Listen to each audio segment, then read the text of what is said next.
मुख्य समाचार। सामान्य नागरिक की आवाज भी महत्वपूर्ण है, समझाएंगे या नहीं। नई दिल्ली, 9 जनवरी 2024। आज की सबसे महत्वपूर्ण खबरों में एक सामान्य नागरिक ने कहा है कि जब कोई सामान्य आदमी या औरत कुछ कहता है तो उनकी बातें या आपत्तियों को समय पर नहीं उचित ध्यान मिलता है, बल्कि जब कोई प्रमुख व्यक्ति या प्रधानमंत्री ऐसा कुछ कहता है तो ये तुरंत हाईलाइट होता है और वायरल हो जाता है, जैसे कि ये सत्य हो। उन्होंने कहा कि देश के अंदर ही अंडमान और निकोबार द्वीप समूह में यात्रा करना एक सुझाव हो सकता है। इससे देश में रोजगार के अवसर बढ़ सकते हैं और विभिन्न क्षेत्रों में नौकरियों का संभावनात्मक संग्रहण हो सकता है। इसे सहारा देना बहुत जरूरी है, लेकिन इस आय को सरकारी स्कूल, अस्पताल, सड़क, रोजगार बैंक और बुनियादी ढांचा निर्माण में खर्च करना चाहिए, बजाय इसे विपन्न करने के लिए मंदिर बनाने के लिए, जैसे कि वाराणसी में प्रधानमंत्री या दिघा में मुख्यमंत्री की इच्छा के अनुसार इत्यादि। उन्होंने कहा कि कोविड-19 के दौरान जब बेरोजगारी बढ़ी थी, अनुप्रयोग से तंग आए लोगों को क्रेडिट कार्ड रिकवरी एजेंट की बातचीत से अपमान का सामना करना पड़ा, तो उन्होंने यह भी देखा कि निजी बॉडीज के साथ कई लोग कैसे फंस जाते हैं और फिर उन पर दबाव डाला जाता है। कोविड-19 के दौरान बेरोजगारी और आत्महत्याओं की बढ़ती हुई दर के बीच लोगों ने नई बैंकिंग वित्तीय कंपनियों NBFC द्वारा लोन पर लगाए गए कुछ ब्याज दर आदि के साथ मिले।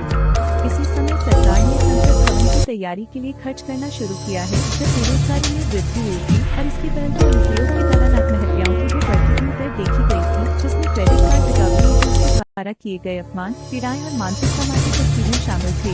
इन कठिनाइयों का सामना कर रहे लोगों की बढ़ती संख्या में NBFC पर कुल बकाया राशि के लिए 24,36 EMI कन्वर्जन चार्ज के साथ 29.9% ब्याज दर का अनुरोध करने पर इसका मूल्य बढ़ गया है, साथ ही 18% GST और विदाउट प्रोसेसिंग फीस के साथ। इस समानता में अब यह 42 से 39% ब्याज दर के साथ 18% GST और प्रोसेसिंग फीस एड-ऑन के साथ बढ़ गया है। जब यदि सरकारी बैंक से ऋण लिया जाता है तो उन पर ब्याज दर केवल 11% के भीतर होता है, साथ ही 18% GST और प्रोसेसिंग फीस के साथ। हालांकि इस वृद्धि के साथ तुलना में जो सरकारी बैंकों से लोन लेने का अवसर देते हैं, अधिकांश लोगों के पास आय का कोई स्रोत नहीं है, जिसे स्पष्टता से पुष्टि नहीं किया गया है और रिकॉर्ड्स में कोई दस्तावेज या वेतन खर्च नहीं है। इसलिए सरकारी बैंक आसान शर्तों और आसानी से ऋण प्रदान करने में विफल रहते हैं, बल्कि केवल समय की हत्या और परेशानी होती है। इसलिए अधिकांश NBFC क्रेडिट कार्ड विकल्पों की ओर मुख करते हैं और निजी निकाल देते हैं, जिसके बाद उन्हें दबाव में डाला जाता है और इसके बाद परिवार समेत कई लोग खुदकुशी कर लेते हैं। इसलिए इसे एक गहरे कुआं या समुद्र की तरह देखा जा रहा है, जहां क्रेडिट के बाद इसका डेबिट बहुत ही कम होता है जब तक कोई जीवित रहता है।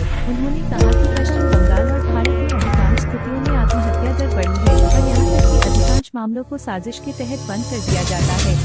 उन्होंने कहा कि जीवित रहते हुए जब इंस्पेक्टिंग नहीं किया जाता है तो मौत के बाद कौन सोचता है और कौन साहस है वित्त मंत्री, RBI गवर्नर, प्रधानमंत्री, मुख्यमंत्री और देश के आदर्श राष्ट्रपति से सवाल पूछने का।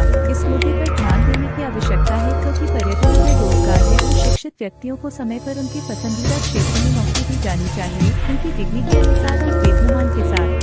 यह सरकार का कर्तव्य है। एक हुआ चोर या कला को मंदिर, मस्जिद, चर्च, गुरुद्वारा या पर्यटन स्थलों के बाहर बेचने वाले को रोजगार देने की बजाय वह यह भी कहते हैं कि राज्य जिले के रूप में काम करने वाले श्रम विभाग और रोजगार कार्यालय इस समय सिर्फ सफेद हाथी हैं, जहां उन्हें व्यक्तिगत रूप से अनुरोध शिकायत के लिए व्यक्तिगत रूप से मिलना है, जो एक और मानसिक से समय हराने का एक मौका है। आज डिजिटल भारत में इन दो विभागों को भी राज्यवार, जिलावार ऑनलाइन होना चाहिए।